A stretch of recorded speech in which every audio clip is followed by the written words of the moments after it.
अस्सलाम वालेकुम नाज़रीन। उम्मीद करता हूँ आप सब अल्लाह के फजल व करम से खैरियत से होंगे। जनाब वासिफ़ अली वासिफ़ साहब का एक और बहुत ही खूबसूरत और मानीखेज़ मज़मून जिसका उन्वान है रफ़ाक़त। रफ़ाक़त की तमन्ना सरशस्ते आदम है।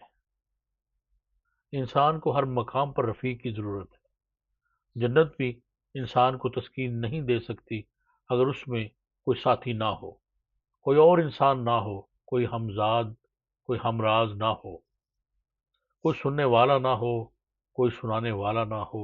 आसमानों पर भी इंसान को इंसान की तमन्ना रही और ज़मीन पर भी इंसान को इंसान की तलब से वफ़र मुमकिन नहीं। तन्हाई सिर्फ उसी को ज़ेब देती है जो लाशरीक है, जो माँ बाप और औलाद से बेनियाज है। लामकाम में रहने वाला तन्हा रह सकता है, लेकिन ज़मीन पर रहने वाला तन्हा नहीं रह सकता। ये इंसान की ज़रूरत भी है और उसकी फितरत भी। इंसान किसी मकाम पर तन्हा नहीं रह सकता। कबल अज़ पैदाइश और बाद अज़ मर्ग के हालात तो अल्लाह ही जानता है, लेकिन ज़िंदगी में इंसान पर कोई दौर ऐसा नहीं आता जब वो तन्हा हो। ना जनाजा तन्हा, ना शादी तन्हा। रात के गहरे सन्नाटे में अपनी कुर्सी पर अकेला बैठा हुआ इंसान भी अकेला नहीं होता। उसे माजी की सदाएं आती हैं, उसके साथ वो नज़ारे होते हैं तो उसके सामने नहीं होते।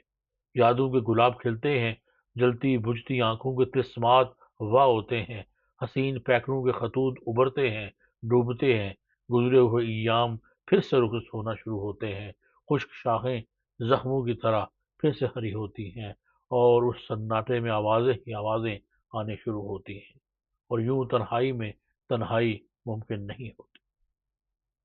रफ़ाक़त की अफ़ादियत समझने के लिए ज़रूरी है कि इंसान अपनी सिफ़ात और अपनी सलाहियतों का जायज़ा ले। हमारी हर सलाहियत रफ़ाक़त की मोहताज है। हमारी गोयाई समात रफ़ीक की मोहताज है। हमारी समात आवाज़ दोस्त की मुंतज़र रहती है। हमारी निगाह दोस्त के चेहरे से खुराक लेती है। हमारा चेहरा मरकज़ निगाह यार होता है। हमारे अफ़कार दोस्त को रोशनी देते हैं और हम उसकी फ़िक्र से परवरिश पाते हैं। दिल हमारा होता है और दर्द दोस्त का। हमारी खुशियाँ शिरकत हबीब से दुबाला होती हैं और हमारे गम गुसार के तकर्रुब से कम होते हैं। हमारा सफ़र हमारे हम सफ़र की मायत से बामानी और पुररौनक होता है।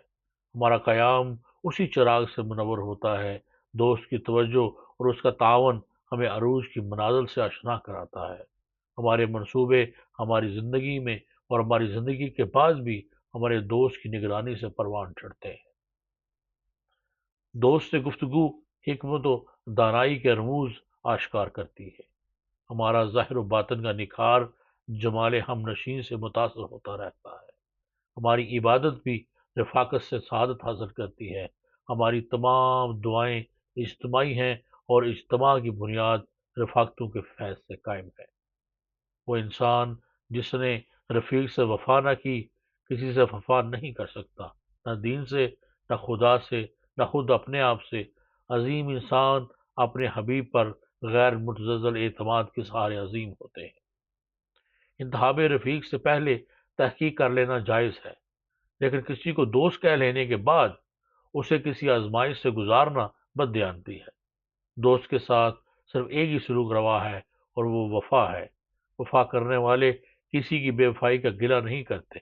अपनी वफ़ा का तज़किरा भी वफ़ा के बाब में इब्तिदाए जफ़ा है। रफ़ाक़त कायम रखने के लिए इंसान को ना ख़त्म होने वाला हौसला मिला है। रफ़ाक़तें गर्दिश हालात से मुतासर नहीं होती। रफ़ाक़तें सावतों की घटाइयों से गुनगुनाती हुई गुज़रती हैं। कायनात की हर शय में हमवक़्त तग़य्युर है, लेकिन रफ़ाक़त के ख़मीर व ज़मीर में इस्तिक़ामत का जौहर है। रफ़ाक़तों का मफ़रूर ज़िंदगी से फ़रार करता है।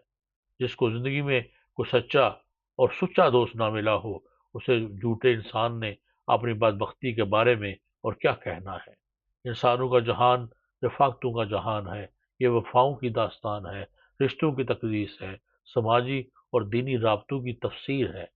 खुश नसीब है वो इंसान जिसका हमसफ़र उसका हम ख़याल हो। खुदा से लो लगाने वाले مخلوق خدا سے الگ بیٹھ کر عبادات کے درجات حاصل کرنے کے بعد مخلوق خدا کے پاس واپس لوٹا دیے جاتے ہیں تاکہ مخلوق کی رہنمائی کریں۔ تنہائیوں سے واپسی ہی رفاقت کی اہمیت کا ثبوت ہے۔ پیغمبروں نے پسندیدہ رفاقتوں کی دعائیں فرمائیں۔ کوئی عابد عبادت کی غرض سے جنگل میں تنہا بیٹھ جائے تو بھی تنہا نہ رہ سکے گا۔ کچھ عرصہ بعد اس کے گرد انسانوں کا ہجوم اکٹھا ہو جائے گا، آستانہ بنے گا، عبادت گاہ بنے گی، لنگر خانے کھل جائیں گے اور طالبان حق و صداقت اسی ویرانے میں بستی آباد کریں گے۔ پیدا ہونے والا بچہ جب آنکھ کھولتا ہے تو سب سے پہلے اسے جو شے نظر آتی ہے وہ انسانی چہرہ ہے، شفیق چہرہ، نورانی چہرہ، محبت و مسرت سرشار ممتا کا مقدس چہرہ۔ اس کے بعد ساری زندگی چہروں کی رفاقت کا سفر ہے۔ ایک انسان کا تقرب ہی انسانیت کا تقرب ہے۔ نیکی، بدی، گناہ، ثواب سب انسانوں سے وابستہ ہے۔ انسان سے آشنائی خدا شناسی کی کنجی ہے۔ رفاقت کا سرمایہ ہر سرمایہ سے افضل ہے۔ انسان کی خاطر جان پر کھیل جاتا ہے۔ بادشاہ تخت چھوڑ دیتے ہیں، دوست کو نہیں چھوڑتے۔ رفاقتوں کے فیض اعتماد کے دم سے ہیں۔ بد اعتماد انسان نہ کسی کا رفیق ہوتا ہے نہ اس کا کوئی حبیب ہوتا ہے۔ بد اعتمادی کی سب سے بڑی سزا یہ ہے کہ انسان کو ایسا کوئی انسان نظر نہیں آتا جس کے تقرب کی وہ خواہش کرے، اور نہ وہ خود کو کسی کے تقرب کا اہل سمجھتا ہے۔ تنہائی کے مسافر بیمار روحیں اذیت کی منزلیں طے کرتی ہیں۔ رفاقت زندگی ہے، فرقت موت۔ آج کے مشینی دور نے انسانوں کو انسانوں سے دور کر دیا ہے۔ رفاقت بشری سے محروم انسان مال اور اشیاء کی محبت میں گرفتار ہے۔ وہ نظریات کا قائل ہے، انسان کا قائل نہیں۔ آج کا انسان انسانوں سے بیزار ہے، وہ خود سے بیزار ہے اور غیر فطری زندگی بسر کر رہا ہے۔ اس بار کربناک تنہائی کا عذاب نازل ہو چکا ہے۔ کوئی کسی سے ہمدردی نہیں رکھتا، کوئی کسی کو نہیں پہچانتا، کوئی کسی کا بوجھ اٹھانے کو تیار نہیں۔ آج انسانوں کی بھیڑ میں ہر انسان اکیلا ہے، ایسے ہی جیسے ایک وسیع سمندر میں بے شمار جزیرے، ایک دوسرے کے آس پاس لیکن ایک دوسرے سے ناشناسی اور نا آشنائی کی وبا پھیل چکی ہے۔ کوئی کسی کا پرسان حال نہیں ہے۔ دایاں ہاتھ بائیں ہاتھ سے بے خبر ہے، بھائی بھائی سے بیگانہ ہے، رشتوں کی تقدیس پامال ہو چکی ہے۔ افسر ماتحت کا خیال نہیں رکھتا، ماتحت افسر کا لحاظ نہیں رکھتا۔ استاد شاگردوں سے اور شاگرد استادوں سے نالاں ہیں۔ ڈاکٹر مریض کی نبض پر ہاتھ رکھنے سے پہلے اس کی جیب پر ہاتھ رکھتا ہے۔ عجیب بے حسی کا دور ہے، رفاقت ختم ہو رہی ہے۔ ملتیں پائیدار رفاقتوں سے بنتی ہیں۔ رفاقت میسر نہ ہو تو عناصر ملت میں ظہور ترتیب ممکن ہی نہیں۔ اینٹ سے ربط ختم ہو جائے تو دیواریں اپنے بوجھ سے گرنا شروع ہو جاتی ہیں۔ ملت کے تشخص کی تلاش دراصل اپنے رفیق کی تلاش کا نام ہے۔ دیار حبیب ہی محبوب ہو سکتا ہے۔ دوست ہی محبت و وفا کا سرچشمہ ہے، اور یہ محبت و وفا ملک و ملت کا سرمایہ ہے۔ جس انسان کا ملک میں کوئی دوست نہیں، وہ ملک سے دوستی نہیں کر سکتا۔ ملک کی خاطر قربانیاں دینے والے دراصل اپنی وابستگی کے لیے قربانیاں دیتے ہیں۔ جس کی وابستگی ختم ہو جائے اس کی حب الوطنی مشکوک ہو جاتی ہے۔ کارواں کو غبار راہ میں چھوڑ کر کسی نامعلوم منزل پر پہنچنے والا رہنما دراصل رہزن ہے۔ راہبر وہی ہے جو قافلے کو شادابی منزل سے آشنا کرے۔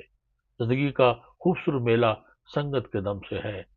سنگت نہ ہو اس میلے میں ہر انسان اکیلا ہے۔ یہ میلہ خوش نصیبیوں کا میلہ ہے۔ خوش نصیب وہ ہے جو کسی انسان کی تلاش میں سرکردہ ہے۔ خوش نصیب وہ ہے جو کسی کا منتظر ہے۔ خوش نصیب وہ ہے جو رفیق طریق کے ہمراہ میلے پر نکلا ہے۔ دل میں رفاقت کی روشنی نہ ہو تو چراغوں کے میلے کس کام کے۔